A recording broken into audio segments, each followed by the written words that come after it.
were working on maintaining iOS monorepo and how the app is being built, like the iOS app, and how do we make sure the pull requests, the changes that engineers make, doesn't break the app. So the testing infrastructure and merging into master and making sure that master is always healthy, like master branch. And that was my responsibility at Uber, along with 5 others. And I liked it a lot, actually. Like, I learned a lot about how to manage large code bases, how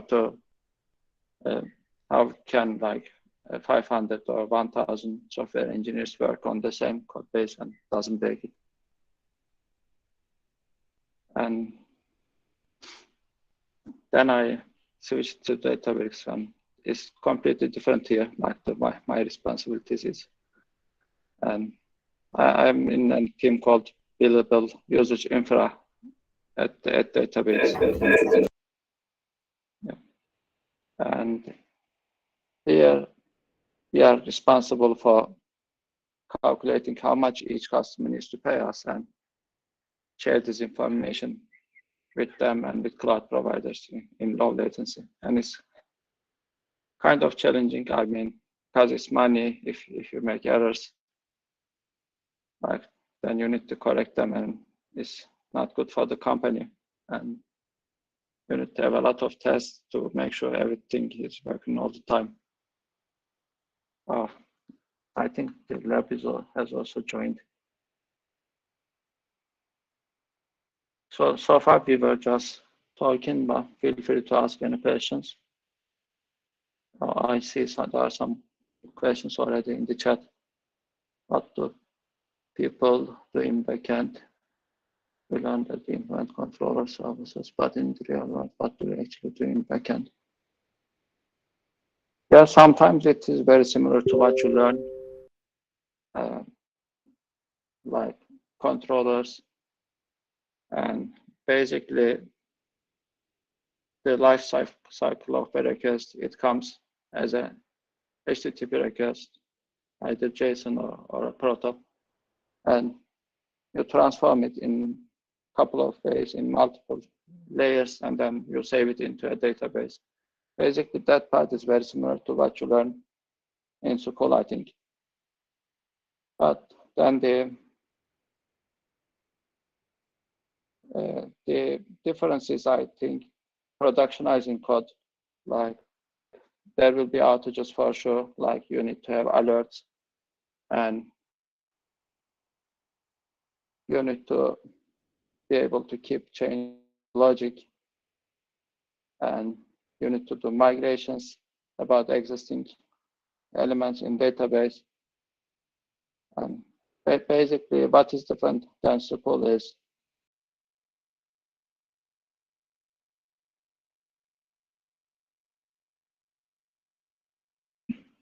that's a good question, I think. Like, I think both works for me. Lately, there have been a lot of good quality videos in everything, about everything in YouTube. And I switched to that a bit, but I also read books. Lately, last couple of years, I have not been working deliberately on software engineering in my free time. I mean, I work as a full-time employee, and at work, you get to learn because you are working with other people and they are good in some places, or you are given a project that is difficult for you, and then you need to try and you need to make your way out of it. That way I do learn by doing stuff at work, but I have not been deliberately working on software or algorithms or data structures for the last couple of years. Before that, I was still doing it, and I will do it at some point again. I enjoy it, but I have been spending my time learning some other things, and that is mostly through videos, podcasts, or also books.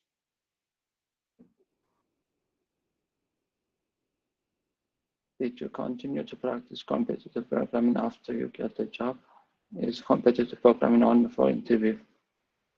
Yeah, the competitive programming, like data structures and algorithms, are a big part of the interviews, especially for the internships and for new grads.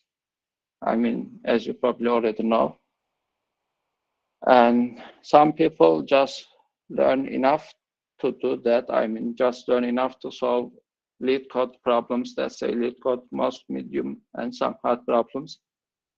That is enough to pass most algorithmic interviews. But I myself, although I'm not super good at competitive programming, I am more or less like a average, I would say, or I'm doing it but still I am doing it as a hobby. And does it serve me? I mean, that way I keep solving algorithmic problems every now and then. And if I want to interview again for another company, I don't need to work hard again because I have been already solving algorithmic problems. So it is helping a bit, but doesn't help too much with the actual work. Actual work is quite different than solving a well-defined problem.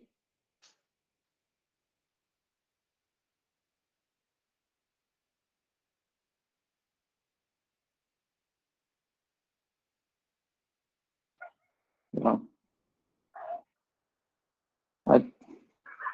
I don't know it on top of my head. Like there are some very famous books like Refactoring from Martin Fowler, I guess, but I mean, those should be good. But yeah, I read some of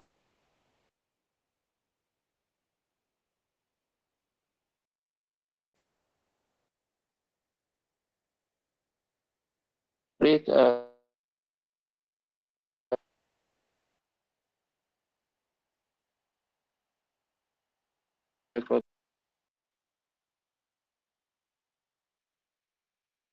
let me find the name of the book.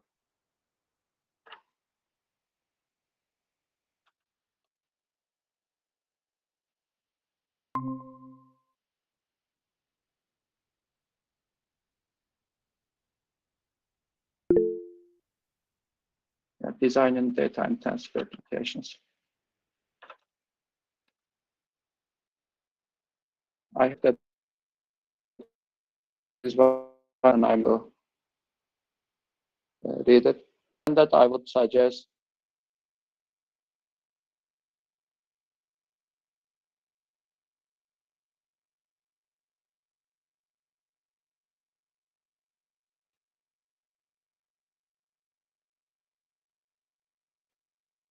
blog on it, great software engineers, or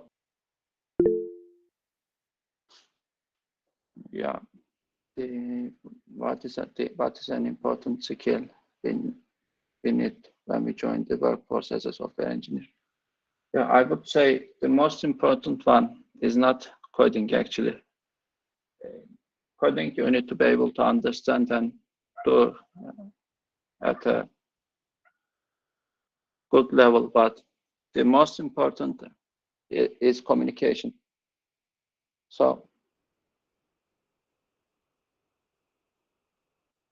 being able to work with other people and increasing the output and the morale or happiness of the team is a very useful skill, I think. And in my experience, people that go up in the ladder, like that becomes senior or managers, are usually people that are good at communication rather than pure technical people. And I'm trying to be better at communication as well, like, because you are working on a project and it affects your team for sure.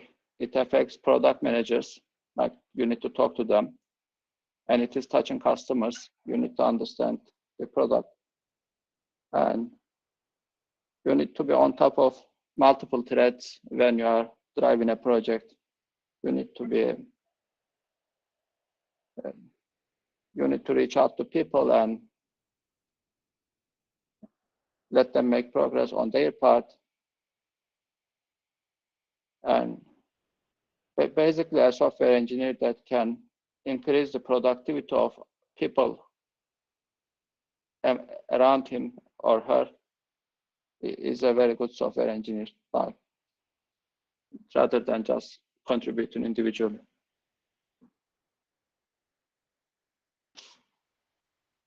If you have a chance to get back in time, what is the one thing you want to do right on your journey as a software engineer? And also, what is the one thing you learn in higher cost and want others not to do in this journey?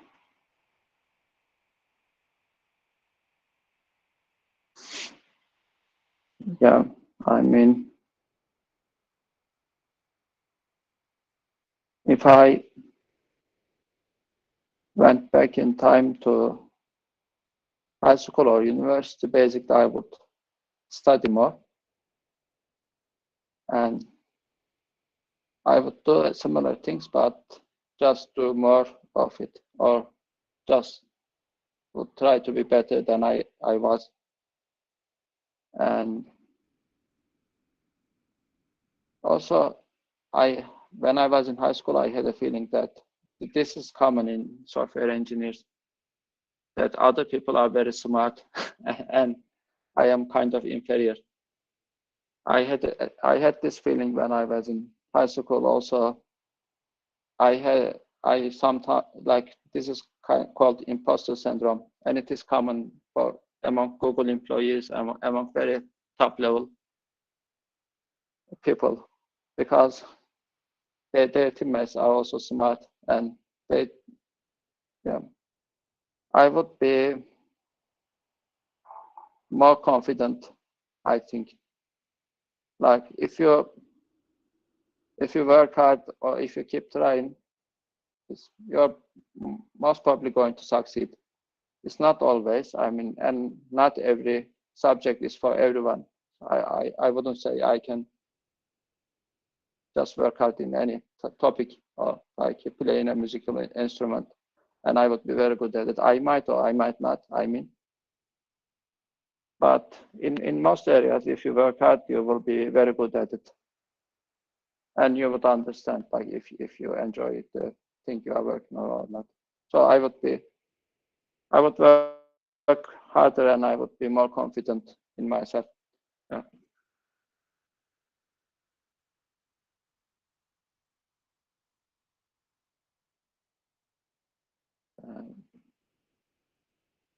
What skills you have, do you think has helped you so far in your career?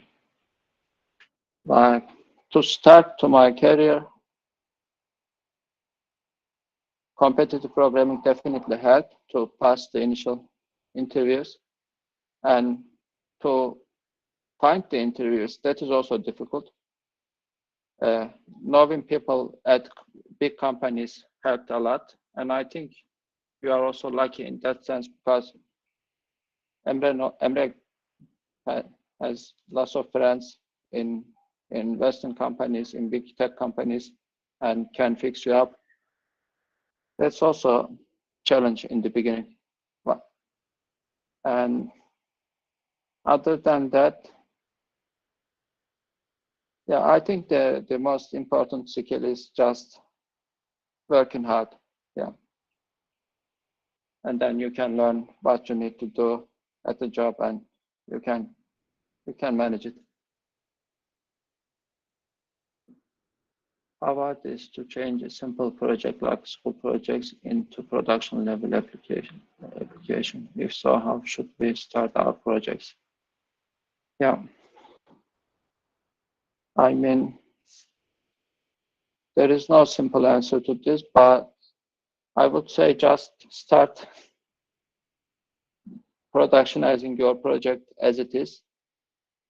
Just let people use it, and as the problems come up, you need to evolve it.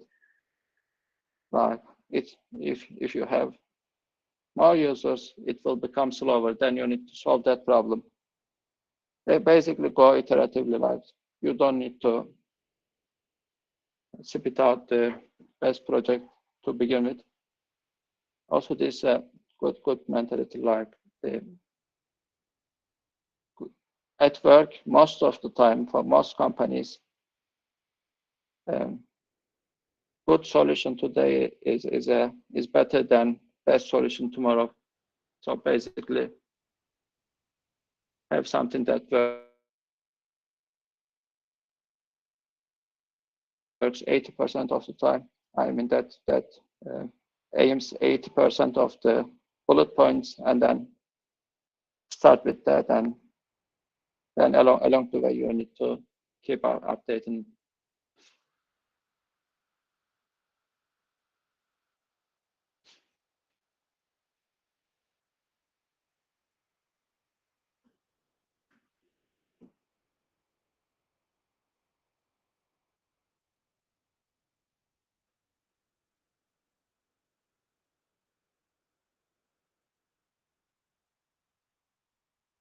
We are like 60 people now. Wow. Hi, Burak. Can you hear me?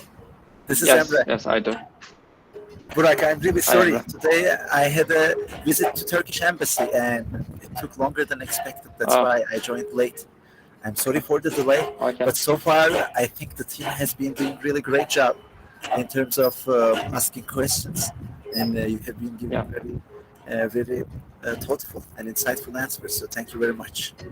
So, Burak, sorry, I missed the beginning part, maybe the first 7 to 10 minutes. And some of the questions I may ask can be repetitions, but at the same time, I want to make sure these topics are covered.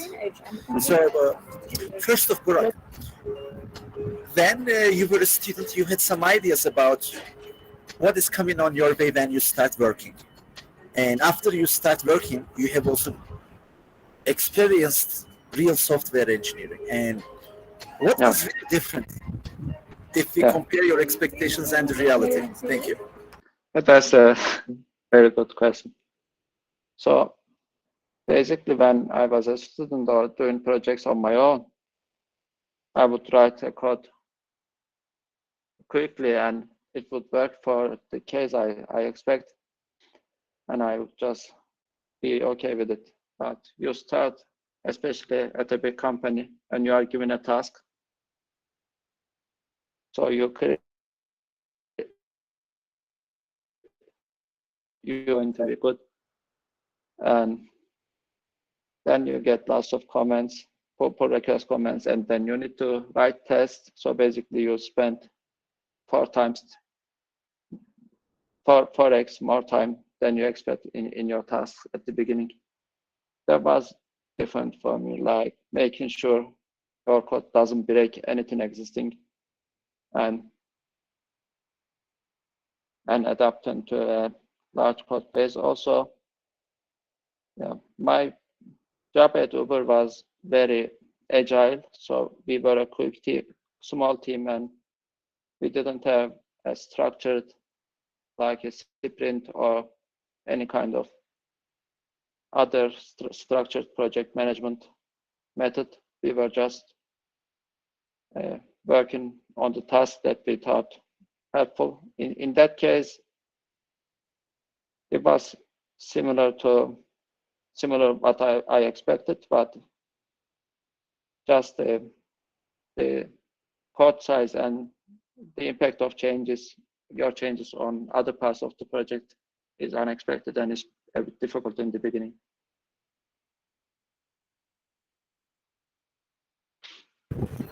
Thank you. Like, you are making a very good point. It's not just about your project. Everything your project is interacting with, right?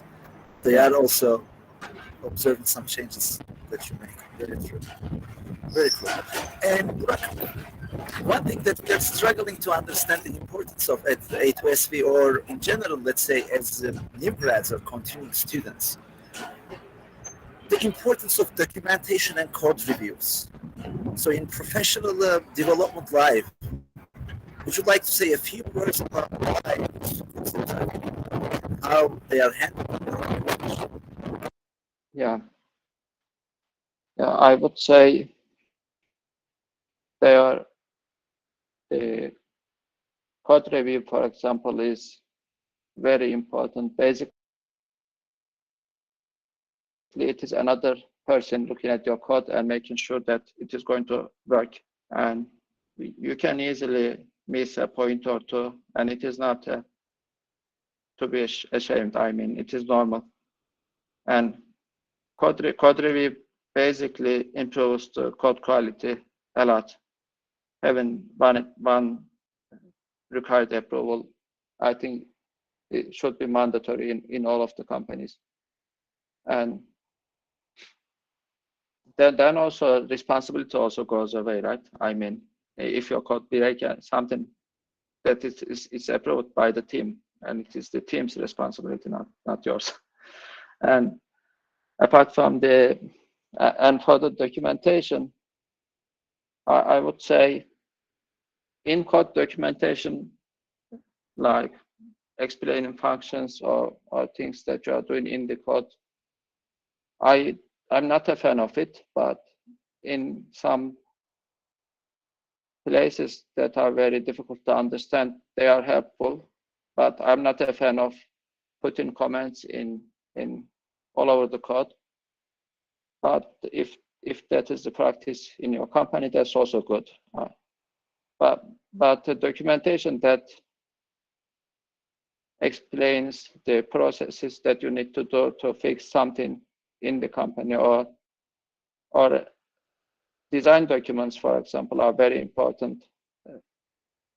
In my current company, we do design documents for a project, even if it is going to last for 2-3 weeks.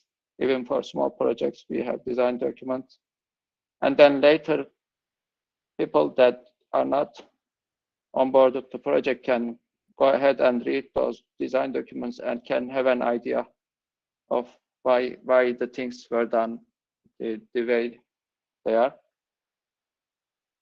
And basically, documentation is for future reference. You and everyone are going to forget about the project and its details, and having a high-level explanation of it and keep updating it is very useful, I think. Yeah.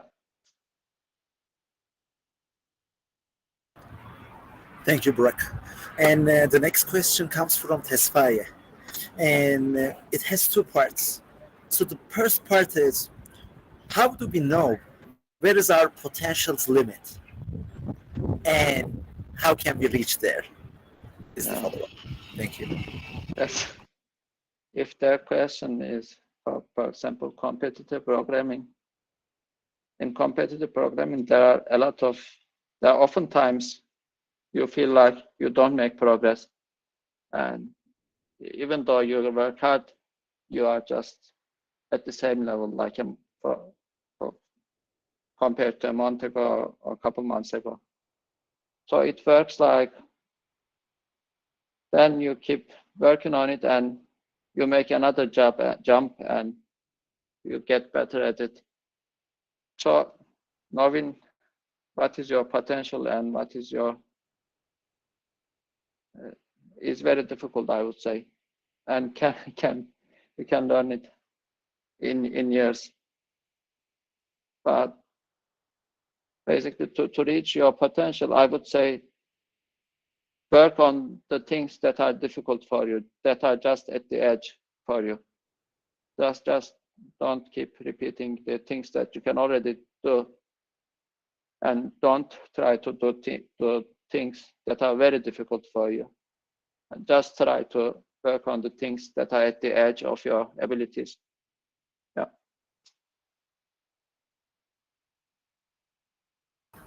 Very cool.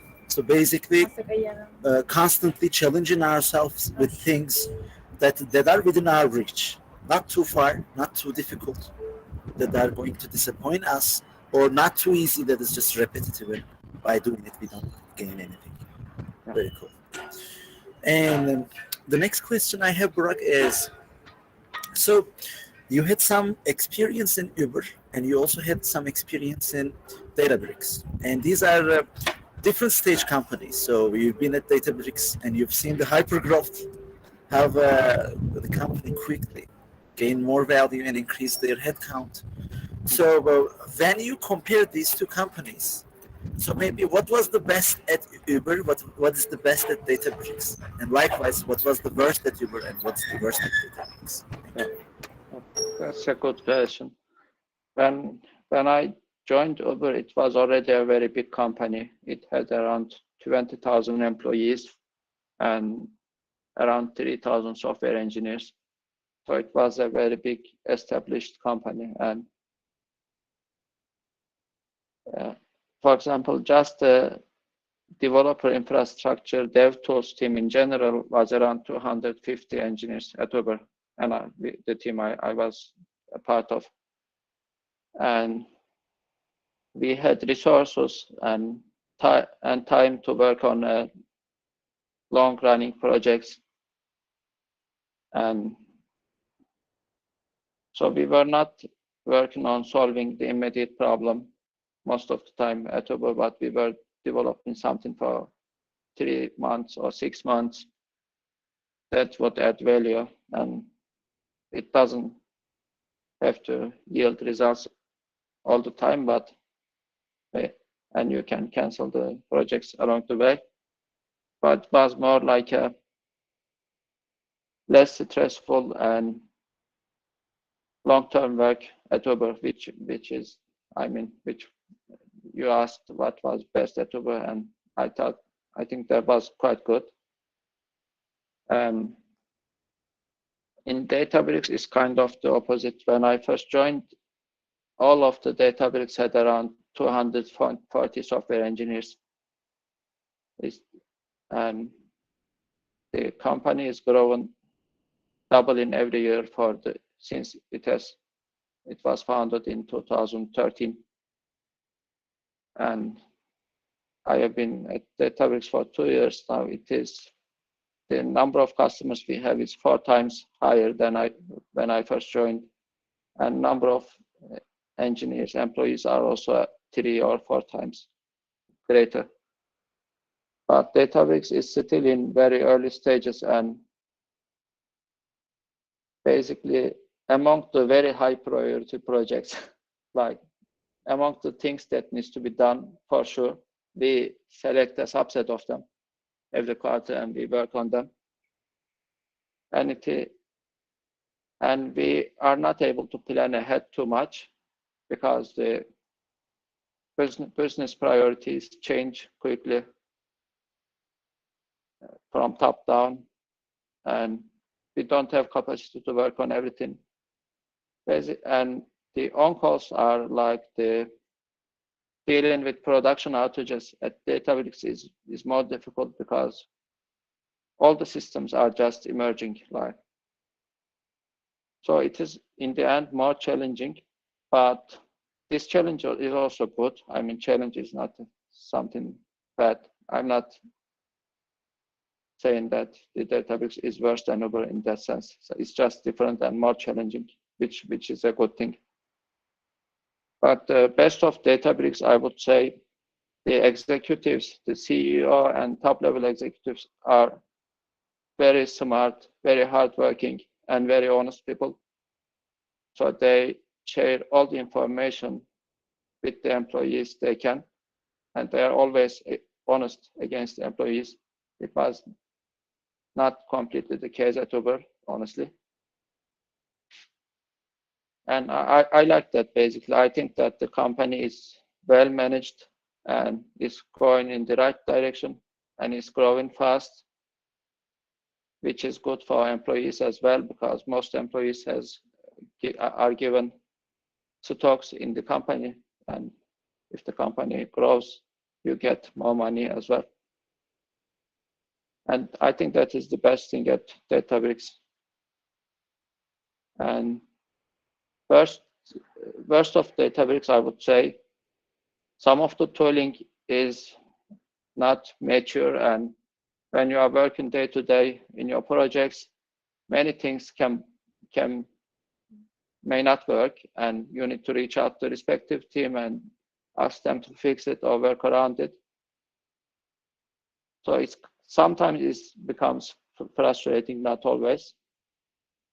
And worst of Uber was basically the impact you are doing was very small. So you were a part of a very big team, like one of thousands of engineers, and you were working on, everyone is working on a very small part of the whole product. And the impact everyone has usually, like for majority of the people, is small. And yeah, then you'd feel like you don't contribute as much as in Databricks at Uber. That was, yeah. Basically. Thank you very much, Burak. And so now I would like to change the topic a bit. We are going to get back to technical questions, but to not bore our audience, now I want to ask slightly different questions. So the first one is, what does your day-to-day life look like in Amsterdam? In Amsterdam, I live alone, and I live very close to the office, but our office is just recently opened, so most of the days I still work from home. Amsterdam is very nice to live in. So when I was coming to the Netherlands, I was thinking that I would stay for 5-6 years and then move somewhere else. But now I think I would maybe live in the Netherlands for a long time, because it's quite nice. Everywhere is green. People speak English and they are nice, like they are warm people. And my day-to-day life is usually I wake up, either I go to the gym or I go to the gym after work, sometimes before work, sometimes after work. And I work a bit and I eat my first meal around 11 or 12. And then I finish work around 5 or 6. I eat dinner and I try to meet with my friends and or do some trips. For example, last weekend we went to Germany. It's 4 hours from here for skiing. It's the first time I tried to ski. It was quite difficult, but quite fun as well. And on Sundays I'm playing volleyball with university students, or there are groups like biking groups, and sometimes we go on a biking trips for like 5-6 hours around the Netherlands. It's not just Amsterdam as well. Like all of the Netherlands is very nice. Everywhere has a separate bike path, and the nature is preserved here. So yeah, only thing is weather usually is not very nice, except for the last 10-15 days is unexpectedly sunny and beautiful. Yeah, that's pretty much my day and my life here. Yeah. Thank you, Burak. I'm actually quite happy you didn't mention about any night activities. And my follow-up question is, what is your night-to-night life looking in Amsterdam? Yeah, nightlife. I that's a fun question. So I was not a party guy so far, but I will try. Like the nightlife has actually been closed for the last 2 years, but before that as well, I was married and I was living a quiet life. But now I want to try out, and I've been to restaurants or live music, as I said, recently, but I will certainly try out more. And people are having fun on especially Fridays or Saturdays for sure. And I will try out.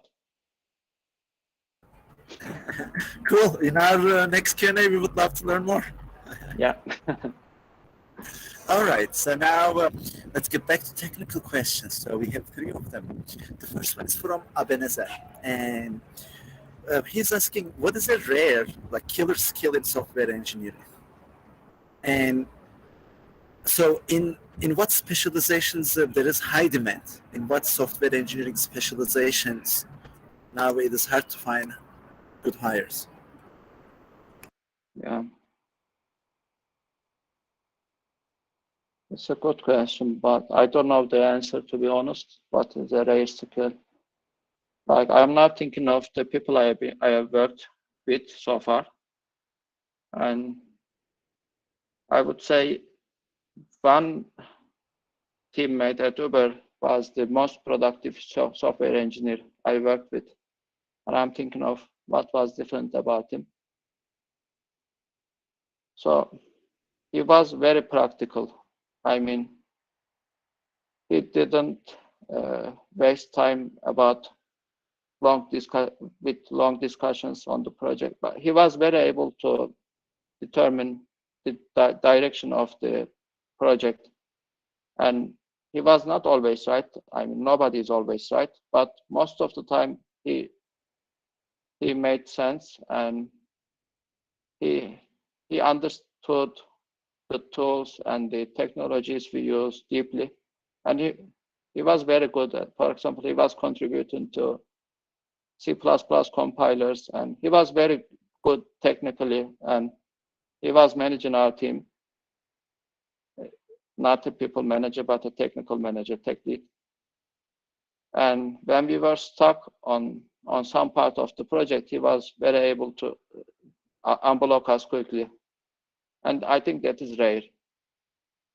Like, when another software engineer is blocked, he was able to think about it for like 15 minutes or 30 minutes, and he was able to unblock us.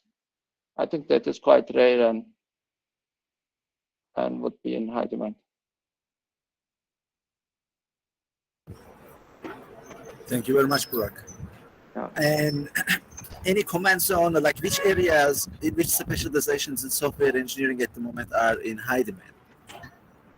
Yeah, I think all of the software engineering is very in high demand, for sure. I think there are more job opportunities than there are people who can fill those positions. And which areas? Like, it's not exactly software engineering, but machine learning and AI and data science is going up for sure. And in classical software engineering, I would say all of the areas is in very high demand. I think, yeah.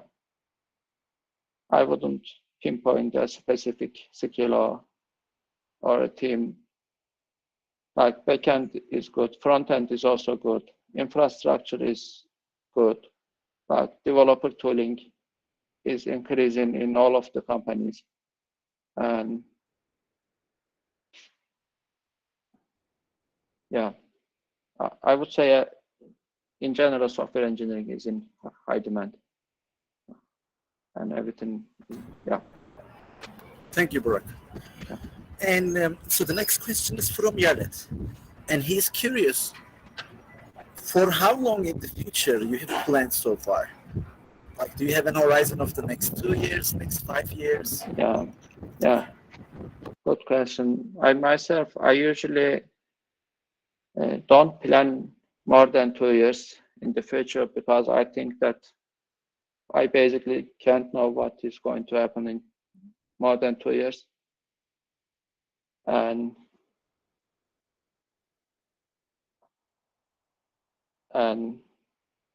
for the next 2 years, I plan to stay at Databricks, to be honest, because I like the company a lot, and the company is growing fast, so it's like a rare opportunity to be in a startup that is very successful. And that is for work. And to live, I would like to live in the Netherlands for the foreseeable future. That might change, but that is my current thought. And for very long plans, I sometimes try to imagine myself getting very old, like 70, and then I try to think about what I would like to have when I'm 70. And for example, I don't want to have like lived my life working a lot, earning quite a bit of money, but that's all. And other options is just experiencing many things in life, like sports, activities, and also having lots of friends while working, and having many friends when you are 70. That option is better for me. This is like a very long term, and I try to live in that direction. I mean, it doesn't affect my day-to-day life, but yeah. I see. Well, you actually provided us two very interesting perspectives. One is, relatively speaking, short-term plans for the next 2 years, and one is a very, very long horizon. What happens after we get 70? And yeah, I think your point about friendship and friends, that's a very important one, because yeah, 70 is still it's it's long distance, right? I am 32 right now from here. I'm getting close to the halfway, let's say, and still, yeah, a lot of people when they get at that age, their connections, their life experience matters a lot more than like what they have done is a lot more matter a lot more than what they didn't do. So people usually have regrets for not taking actions. Yeah. Not for, oh, I did this, I did that. No, people usually are happy with what they do. They have regrets for not what they thought of, but they didn't do. So hopefully we are not going to have many items in that bucket. Very cool. So the next question is from Yo. And his question is a comparison between IQ and EQ. And how would you place them for an engineer? Like, do we need more IQ? Do we need more EQ? Do we need them equally? What's your read on this? I don't know, I don't know how the IQ is measured, but I think both can be developed. I mean, when you work on, for example, problem solving, over time you will be smarter. Like, there's some people are naturally quite good at it, but some people are just because they worked hard and you think they are smart but they actually worked hard. It's like seeing a person, very muscular person, and thinking that that guy is very strong naturally. And actually they worked hard. They exercised for years, and then so both of them can be developed. I think that's the more important thing. And EQ, like the emotional quality, like from that part I understand is like empathy and being able to feel or think what the other people think or feel. That's also very important in connecting or in building trust with people. Yeah. I think both of them are very important. Yes, that's usually the answer we are getting. This is not the first time this question is asked. Yes, maybe lots of teammates who have high IQ. We would love to hear the answer of, oh, IQ is more important, but in reality, things are different because, yes, we work with machines, but we also work with people. EQ is also very important. Thank you. All right, so the next question from Daniel, and this is about communication skills. So you also mentioned it's an important one for us. And how did you work on yours? And would you suggest any platforms, programs? Like, how can we improve our communication skills? Yeah. That's a good question. There's like no clear way of working on it. And basically, I am trying to, by the way, communication is not only verbal, but also written. So I'm trying to write better documents and try to get feedback about for example, design documents or comments I make, and or postmortems about issues. I try to do them better. And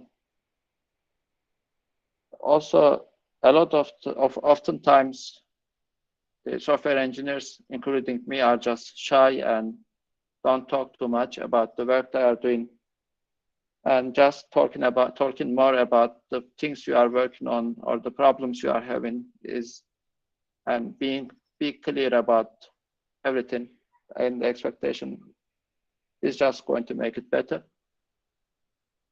And apart from that, our company provided something called like the help. This is for non-native English speakers. So English is my second language, and they provided the program Lingo Live for me to improve and for other employees to improve our English communication. And Burak, do you mind writing the name of the program to the chat window? Sorry, sure. I couldn't capture that. Thank you. Yeah. It is Lingo Live, and this is the website.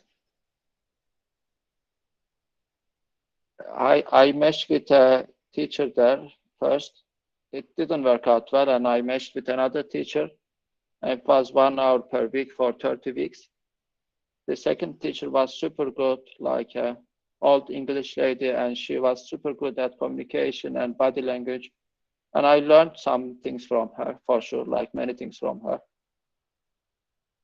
But even if you don't have access to something like that, I would say just try to be clear, try to be open about the things you are working on, the things on your mind.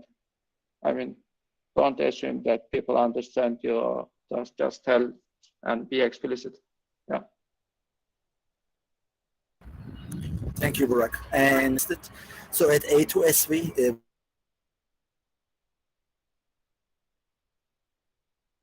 he has taught over 23,000 students in his career, and he worked with some Hollywood stars, and he also did teaching in Ethiopia in the past with the US Peace Corps. So 79-year-old, very energetic old guy. And yes, for the group 3 members, it is coming soon. After the end of the camp, we are going to have a break, and after that, the communication skill sessions are going to be open for third group students as well. So just have a little bit more patience, guys. Thank you. That sounds awesome. Yeah. All right, let's see. Next question from Tesfaye. So what is success for you, Burak? Yeah. You guys are asking difficult questions. So for me, what would success for me? I think it is contributing to the world in general, like contributing, making other people's, including mine, like making other people's lives better. And yeah, basically I get more satisfaction if I think I'm useful. And yeah, it's a short answer, but yeah. Well, short, but I think the part is very clear. Like, if you are making the world a better place than how you found it, you are contributing in the positive direction. So, of course, for quantity, you can choose different limits, right, and goals. But yeah, at least for the direction, I think this is very simple and effective description. Very cool. And the next question is from Thomas. And he wants you to compare working from Europe and working from the US. And the follow-up question is, do you think it is worth to work in Europe considering the low payment and high tax in comparison to the US? So maybe we can get the question from a broader perspective, Burak, and maybe we can compare working in US and working in Europe. in life quality and career-wise, like whether it is helping you more to improve, and financially. And if there are any other dimensions that you want to bring in, feel free to. Sure. That makes sense. And thank you for the question. And I can also help with the US part. So if you have like we can make it interactive if you want. Thank you. Yeah, that was good. Feel free to comment on any of the parts. And for me, like I always worked in Europe, but from what I know, and I have visited United States multiple times. So as the question says, the taxes are higher in Europe in general, and the salaries are lower. But the Netherlands has a tax incentive for expats coming from abroad for the first 5 years. And with that, the taxes is not that high in the Netherlands for the first 5 years. That makes quite a bit of difference. And but on the other hand, the Europe countries are usually social countries, and you don't pay for the healthcare, or the environment is very safe. Like you can walk or bike anywhere in the Netherlands anytime, day or night, or the infrastructure is very developed, which is not the case in the US. But in US, you earn a lot. For example, if you have kids, you need to pay a lot for their education as well. In Europe, education is free. So overall, but if you are single, I think you would be better off financially in the United States. But if you have a family, I think the education would cover the extra education costs, would cover the extra money you are getting in Silicon Valley. So there are many dimensions, like even just financially. For me, I like the life quality in Europe is very high. I mean, the food you are eating is good quality. The environment is very natural. Like the lifestyle here is everybody do some sports or is very active in outdoors, and the education is good. Like the lifestyle in Europe, I like it a lot. So I prefer to stay in Europe, but I understand for some people, US might be a better place. And for job opportunities, Silicon Valley obviously has lots of, is very ahead. In Europe, London is kind of similar to that, like lots of big companies, but also Amsterdam is catching up, like especially after Brexit. And Germany, Munich, and Berlin is also good places, but they have a little bit of language barrier as well. You need to speak German in your daily life there. In the Netherlands, you can get along with English everywhere. So yeah, that's like a summary, but I mean, you can talk for hours about this topic. What would you say, Emre? Well, actually, you made a very good comparison. So now I'm thinking anything to add on top of what you've said. So maybe I can add a little bit about living in Silicon Valley. So Silicon Valley is a different place than the rest of the United States. Because in normal cities, even in the metropolitans, you have different types of people in the society represented in, relatively speaking, fair ratio. Whereas in Silicon Valley, the tech sector is dominating. So even the colorful people in the tech sector, like non-software engineer people, they are doing something related with tech.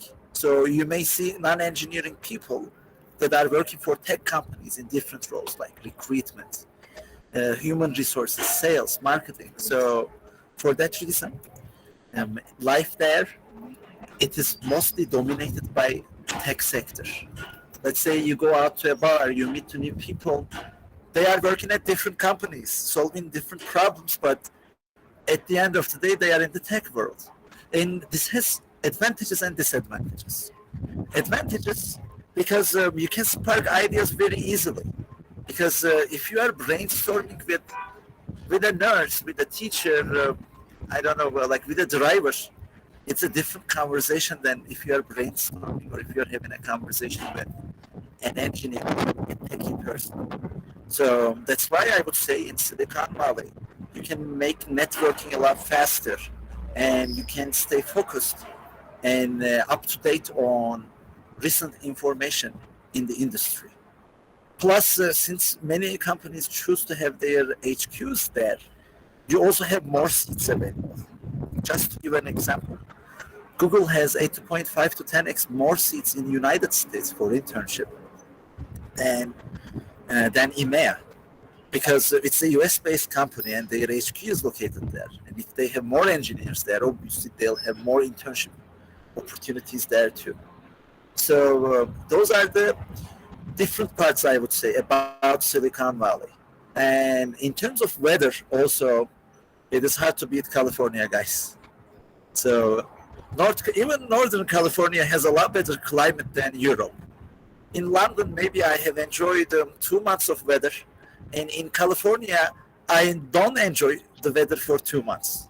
So for 10 months, for 9 months, it's very enjoyable.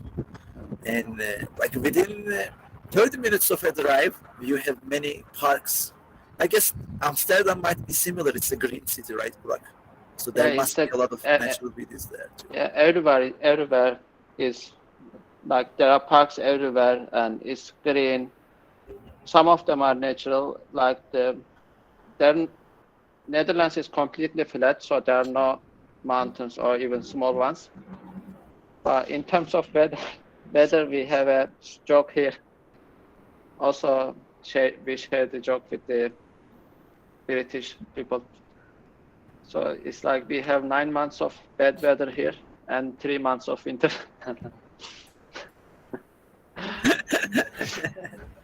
Yeah. I see. Cool. Next question from Liban. What are the things we should avoid while preparing for the interviews? Like, did you experience any loophole or did you observe them in other people? Yeah. I think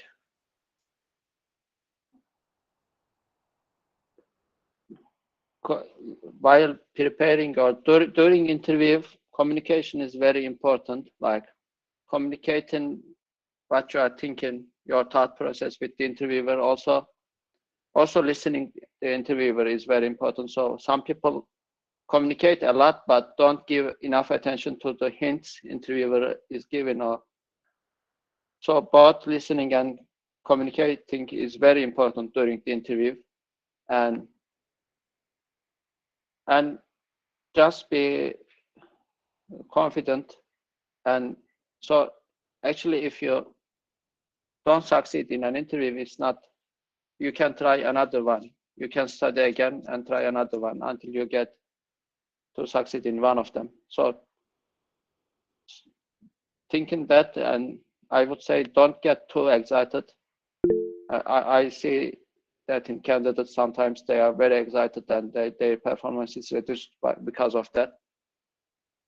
And while preparing for the interviews, just solve a lot of problems and do mock interviews, and then think of it think of every interview as an experience as well, even if you are not, even if you did not do well in that specific one. Just learn from it and just continue. Yeah. Thank you. Last 2 questions, Burak, because the meeting is about to end. So, do you have any regrets in your professional career? I mean, not huge regrets. 。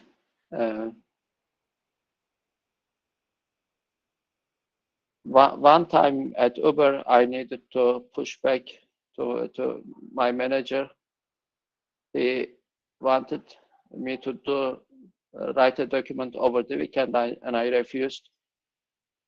I'm not. I still think that I mean. Burak, we started the last minute. If you have time, we can actually have a follow-up meeting and continue. Like, do you have 5-10 more minutes? Yeah, sure. I have time. Yeah. Okay, I'll share the new link immediately with everybody who is on the meeting.